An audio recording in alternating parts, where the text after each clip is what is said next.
Hello, my loves. Welcome back. I hope you're doing amazing. I hope you're having a wonderful day, week, weekend, whatever it is for you.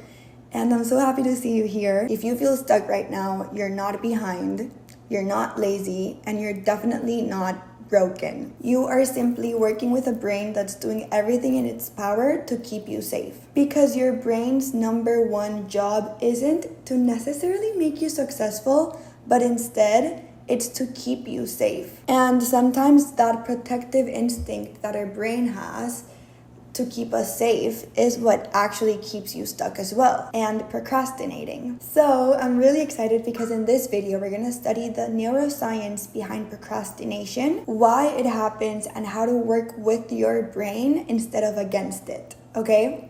It's very simple.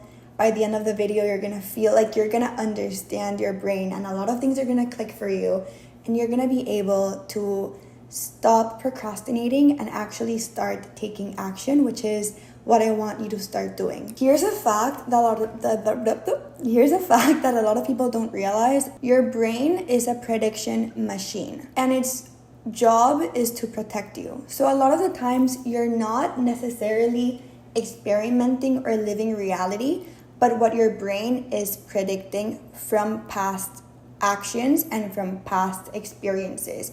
It creates predictions to protect you. Your brain is scanning every second what it sees, what it touches, what it smells, what it feels. And it's trying to guess what's coming next. In all honesty, it's a beautiful system for survival, but it can really limit and challenge us because it makes us scared of what is or feels unsafe. And change, a lot of the times, can feel unsafe, even though that change is for our better and our improvement. Because when we try something new, when you try something new, like going to the gym, starting your own business, posting that first video on social media, your brain can't predict what will happen next, which is why we procrastinate, which is why we feel stuck, because we don't know what's gonna happen after we take that first initial step. And if your brain can't predict what's next, that triggers anxiety. We all know that word, or stress, either or.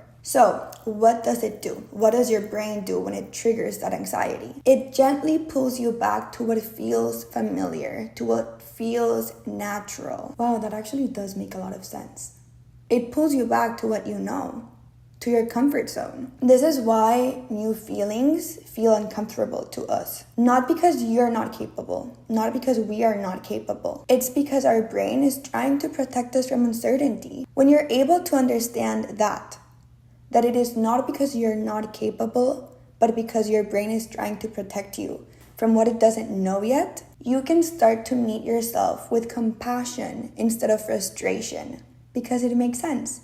You need to adapt and you need to learn something new. And that challenges the brain. So you're not fighting laziness. You're learning how to feel safe and how to make your brain feel safe in a new environment, in a new place. There is 3 reasons why we feel stuck or we procrastinate. And this knowledge all comes from Emily McDonald and her podcast with Shetty. So I'll tag that down below so you guys can go listen to it as well, because it changed my life. Emily McDonald explains that procrastination usually comes from 3 things, and we're gonna go over the 3 of them, why it happens, and how to work with your brain instead of against it for each of them, okay?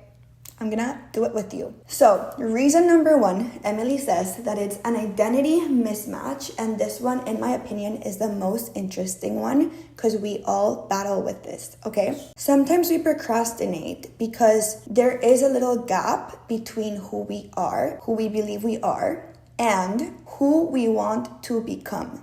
So what does this mean? It means that if deep down you don't fully see yourself as someone who, for example, goes to the gym, is starting their own business, or posts on social media, your brain will hesitate. So if you don't relate to who you want to be or the actions that who you wants to be takes, your brain will hesitate and it will make you stay in your comfort zone. It's not rejection, it's resistance, because your self-image, how you portray yourself, how you see yourself, doesn't relate and doesn't align with who you want to be in the future yet, and doesn't match those new behaviors. But here is the fix to that, and Emily talks about it in a podcast in a beautiful way, and it's called identity shifting. It's crazy in the most beautiful and exciting way possible, identity shifting. Science shows that our brain starts believing something after it sees evidence of that something. Does that make sense? Your brain has to see it to believe it. You need to act and align yourself with what you want and who you want to be to believe that you're that person. And that's when identity shift comes in. So the solution is act as if what you want, who you want to be, is already you or is already happening to you. A lot of people talk about this as in a manifestation way, but it is true. You don't become a writer by just reading books. You need to actually start writing. You don't become someone that enjoys going to the gym by just standing at the gym. You need to take action and pick up the weight and go to the gym. It's kind of like falling asleep. You close your eyes, you slow your breath, you pretend that you're asleep, and eventually you will fall asleep.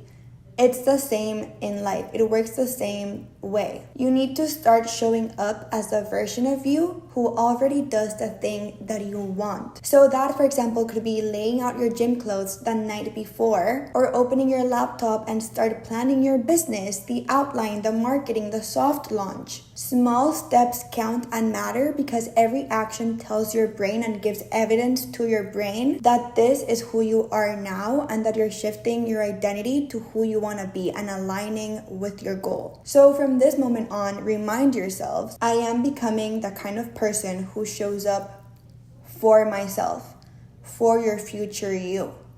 Because that future you had to go through the whole process to get to where she or he is now. And they took all the steps and they're taking all the steps still. Something that I like to do a lot, and I practice this every day, and it's a little secret, is that I talk to my highest self. Whenever I want to achieve a goal, I lay down and I meditate and I ask my highest self, and what I mean by my highest self is a version of me who already has what I want, and I ask her questions such as, how did you get there? What was the first or most important step that you took? How can I start to get to where you are now? Give it a try.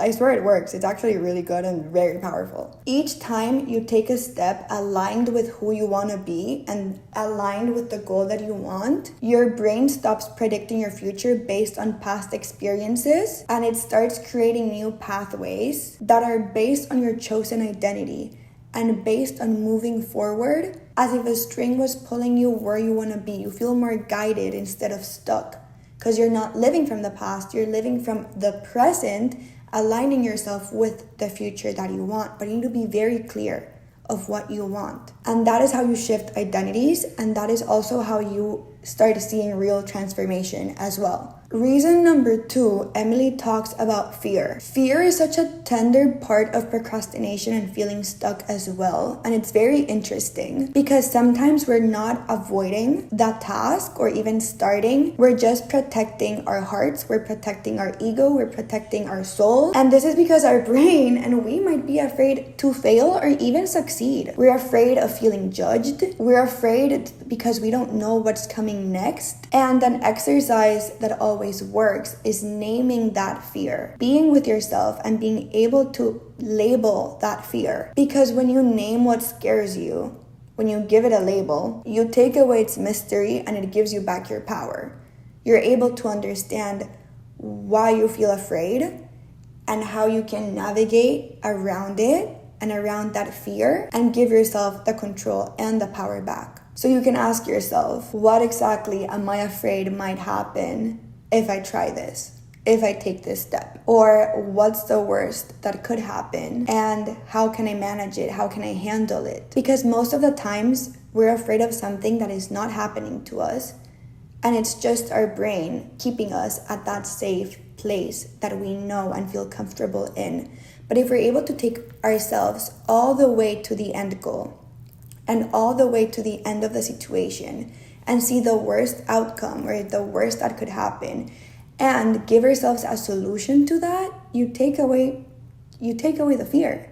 You give yourself power because you realize at the end of the day, it's in your hands and you decide how you see the situation and how you handle that fear. You need to remember that your brain craves safety and comfort, but real growth, real lasting growth only happens outside of that comfort and what feels familiar. And each time you take a tiny step forward, you teach yourself how you're also safe in that new place. And you might fail sometimes. And that's okay, because failing is part of the process. It isn't the opposite of progress. If anything, it's how we learn. You need to be proud of yourself just for trying and just for learning and for allowing yourself to feel safe in a new environment. So number 3, all about number 3, being fear, is also teaching your brain how to handle that fear and that you can also feel safe in new places, taking new steps and growing through it, growing through every step that you take and feeling safe in every new step and place that you are. Now, reason number 3 is a very tricky one because we all have to deal with this every single day,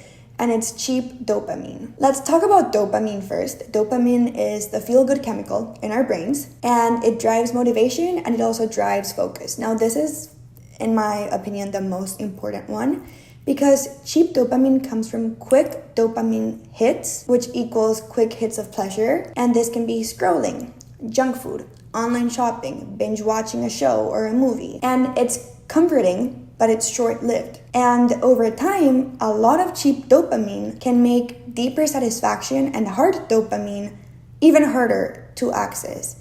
So there's a reason why it is so easy to stay on our phones just scrolling and so hard to start our goals, because your brain gets used to the easy rewards. If you're all the time constantly scrolling on social media, you're feeding your brain quick dopamine.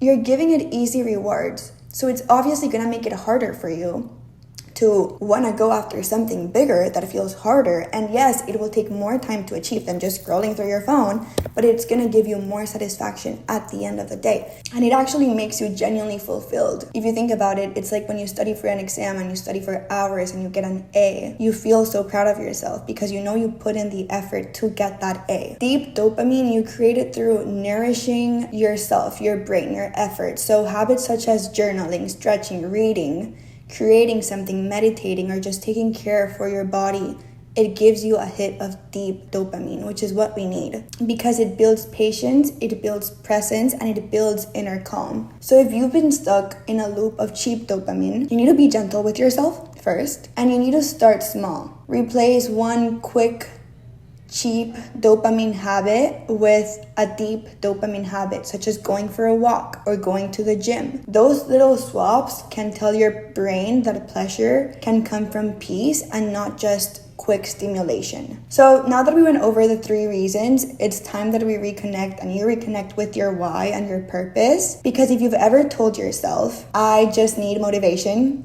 please know that motivation isn't something that you wait for. It's something that you build through process, and confidence is something that you build through practice, and feeling safe in somewhere new, something new, is something that you also build through growing and through putting yourself in new situations and new places. So when you reconnect with your why, your purpose, your real reason for wanting change, for wanting to identity shift, your energy shifts from pressure to meaning.